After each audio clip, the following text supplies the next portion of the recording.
Hi! ఇవాళ radio buttons గురించి అయితే మాట్లాడదామండి. డెవలపర్‌కెళ్ళండి. ఇన్సర్ట్‌కి వెళ్ళండి.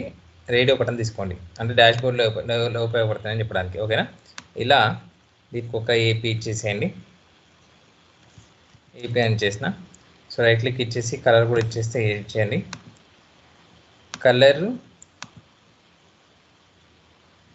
కలరు ప్లస్ కంట్రోల్‌కెళ్ళి ఇక్కడ సెల్ లింక్ ఇక్కడ ఏదైనా ఒక సెల్ లింక్ అనేది సెల్లింగ్స్ చేసి ఏదైనా ఒక సెల్ అనేది సెలెక్ట్ చేసుకోండి. ఓకేనా?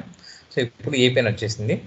దీన్ని కాపీ చేసి కంట్రోల్ వి ఇచ్చేసి ఇది ఇక్కడ టీజీ అనివ్వండి. సో, కలర్స్ మీరు చేంజ్ చేయడం బెస్ట్. ఇప్పుడు నేనైతే కలర్ చేంజ్ చేయట్లేదు. చాలా టైం పడుతుంది కాబట్టి. సో, కంట్రోల్ సి ఇచ్చేసి ఇంకోటి కూడా ఎంపీ అనివ్వండి. ఓకేనా? ఎడిట్ టెక్స్ట్ చేసేసి MP1. ఓకేనా? ఇక్కడ చూడండి, మనము ఇవి సెలెక్ట్ చేసుకున్నప్పుడు ఈ సెల్ నెంబర్ అనేది మారుతుంటుంది. ఓకేనా? ఈ సెల్ నెంబర్ అనేది మారుతుంటుంది. సో, దీన్ని చూజ్ చేసుకొని మనము ఒక చూస్ అనే ఫార్ములా యూజ్ చేసి 1 2 3 4 5 6 ఇవన్నీ 6 రోస్లో ఉన్నాయి.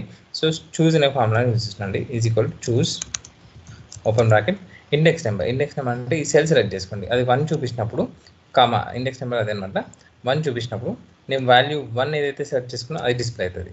ఒకవేళ అది 2 చూపించినప్పుడు నేను ఇప్పుడు మళ్ళీ ఇంకో సెకండ్ వాల్యూ సెలెక్ట్ చేసుకుంటున్నా అది 2 డిస్ప్లే అవుతుంది. 3 చూపించినప్పుడు థర్డ్ వాల్యూ ఏదైతే ఉందో థర్డ్ డిస్ప్లే అవుతుంది. థర్డ్ వాల్యూ అయితే అవుతుందో అది డిస్ప్లే అవుతుంది. ఇలా సెలెక్ట్ చేసిన తర్వాత కంట్రోల్ షిఫ్ట్ ఎంటర్ కొట్టండి. ఇది అరే ఫార్మ్ కాబట్టి కంట్రోల్ షిఫ్ట్ ఎంటర్ కొట్టండి. ఇప్పుడు చూడండి, మనము ఏపీ సెలెక్ట్ చేసుకున్నప్పుడు ఏపీ డిస్ట్రిక్ట్స్ వస్తున్నాయి. టీజీ సెలెక్ట్ చేసుకున్నప్పుడు టీజీ, ఎంపీ సెలెక్ట్ చేసినప్పుడు ఎంపీ. ఇక్కడ చేయాల్సింది కదా, థర్డ్ వచ్చినప్పుడు థర్డ్ వాల్యూ చూపిస్తుంది. ఇలా అనమాట. రేడియో బటన్స్ డాష్బోర్డ్లో ఇలా ఉపయోగించండి.